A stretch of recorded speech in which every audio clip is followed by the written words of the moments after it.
cùng hải âu bay, đưa ta đi khắp đất trời này. Chỉ cần em bên cạnh anh thôi, bão sông cũng kể thôi. Nụ hoa xinh dịu dàng trên môi, cho tim anh rung động bối rối. Trời xanh với mây ngàn kéo tới, yêu mất thôi người ơi.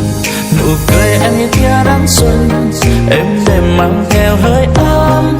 Âu sầu trong anh như xóa đi, chỉ bởi những nụ cười ngây ngô đáng yêu. Ngày em có nụ cười xinh như là mặt trời bé con. Dừng lại một chút thôi, để đắm đuối bầu trời có hai ta thôi.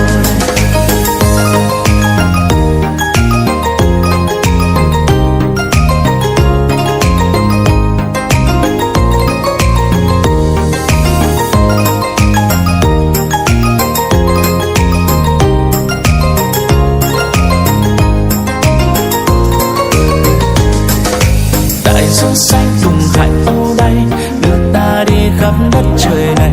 Chỉ cần em bên cạnh anh thôi, bão giông cùng kẻ thôi. Nụ hoa xinh dịu dàng trên môi, cho tim anh rung động bối rối. Trời xanh với mây ngàn cao tới, yêu mất thôi người ơi. Nụ cười em như tia nắng xuân, em đêm mang theo hơi ấm. Âu sầu trong anh như xóa đi, chỉ bởi những nụ cười ngây ngô đáng yêu. Này em có nụ cười xinh như là mặt trời bé con. Dừng lại một chút thôi, để đắm đuối bầu trời có hai ta thôi.